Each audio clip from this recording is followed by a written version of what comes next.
జాతీయ చేనేత ఐక్యవేదిక రాష్ట్ర అధ్యక్షుణ్ణి, బీసీ నవచైతన్య వేదిక వ్యవస్థాపక అధ్యక్షుణ్ణి. మిత్రులు హైదరాబాద్ నుంచి వచ్చారు. ఈరోజు పల్నాడు జిల్లా కలెక్టర్ గారిని కలవాలని. ఒక గొప్ప పద్మశాలి జాతిలోనే మా చేనేత జాతిలో గొప్ప నాయకుడు, ఎదగబోయే నాయకుడు, రాబోయే నాయకుడు. అలాగే మా మేడం గారు కూడా చాలా నాయకత్వ లక్షణాలు చాలా ఉన్నాయి. ఇప్పుడు మహిళలందరినీ తీసుకుని మా కలెక్టర్ గారి దగ్గరికి వచ్చిందంటేనే ఆమెలో ఎంత ఒక చైతన్యం ఉందో, ఒక మహిళా నాయకురాలుగా ఆమెకు ఎంత శక్తి ఉందో మనకు అర్థమవుతుంది.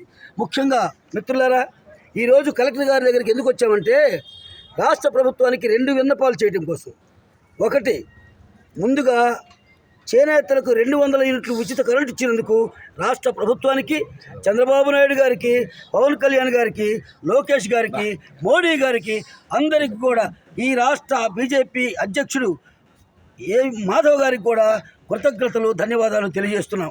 అలాగే ఇటీవలే మా చేనేత ముద్దుబిడ్డ, ఉద్యమ సూర్యుడు, చేనేత ఉద్యమ సూర్యుడు, ప్రజాబంధు ప్రగడ కోటయ్య గారికి ఆయన యొక్క 111వ జయంతిని జాతీయ పండుగగా జరిపినందుకు కూడా ఈ కూటమి ప్రభుత్వానికి, ఈ నాయకులందరికీ పేరు పేరున కృతజ్ఞతలు, ధన్యవాదాలు తెలియజేస్తున్నాం. అలాగే రేపు ఈ నెల 7వ తారీఖున జాతీయ చేనేత దినోత్సవం సందర్భంగా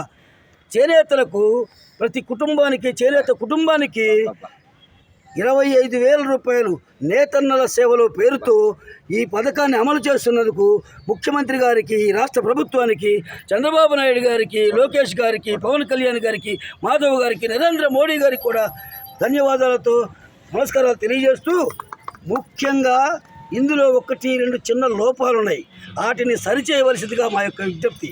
అదేమిటంటే 200 యూనిట్లు కరెంటు ఇచ్చేదానిలో వారికి సొంత ఇల్లు లేదని, కరెంటు మీటర్ లేదని కొన్ని పేర్లు లేచిపోవడం జరిగింది. వారే నిజమైన చేనేత కార్మికులు, పేద చేనేత కార్మికులు. దీన్ని సరిచేయమని కలెక్టర్ గారికి వినతిపత్రం ఇవ్వడానికి వచ్చాం. ఇదే వర్తిస్తూ రేపు 25,000 రూపాయలు కూడా వర్తించకపోతే అసలే పనులు లేక అల్లాడిపోతున్న ఈ యొక్క వెంటిలేటర్ మీద ఉన్న ఈ చేనేత వ్యవస్థను బతికించడానికి చంద్రబాబు గారు చేస్తున్న ఈ ప్రయత్నానికి వృధాగా పోతుంది. కాబట్టి దీన్ని సరిచేసి ప్రతి ఒక్క చేనేత కుటుంబానికి ఇది అందేలాగా ఇందులో ఉన్న 9 అనుబంధ వృత్తులు, అవి కూడా మగ్గం వేసే వాళ్ళతో పాటు అచ్చులతికే వాళ్ళు, కన్నెలు చుట్టేవాళ్ళు, పడుగులు చేసేవాళ్ళు, రంగులు అద్దేవాళ్ళు, ఆసు తోడేవాళ్ళు, రంగులు వేసేవాళ్ళు, ఈ మలలు కట్టేవాళ్ళు, ఈ రకంగా 9 ఉపవృత్తులు కూడా ఉన్నాయి. ఆ ఉపవృత్తులకు కూడా ఈ యొక్క నేతన్న సేవలోని అనుబంధంగా అన్ని వృత్తులకు అనుభవింప చేయాలని, అంతేకాకుండా ముఖ్యంగా మాత్రం ఈ యొక్క అద్దె ఇంట్లో ఉండే వాళ్ళకి, కరెంటు బిల్లు లేని వాళ్ళకి, ఇంటి పన్ను లేని వాళ్ళకి, అసలు కరెంటు మీటర్ లేకపోతే వాళ్ళకి ఇల్లే లేకపోతే కరెంటు మీటర్ ఎక్కడి నుంచి వస్తుంది, కరెంటు బిల్లు ఎక్కడి నుంచి వస్తుంది, ఇంటి పన్ను ఎక్కడి నుంచి వస్తుంది?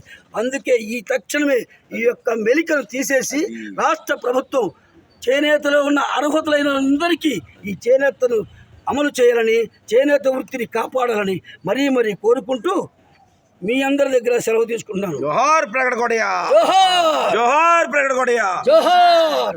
జై చేనేత, జై చేనేత, జై చేనేత, జై చేనేత. Thank you.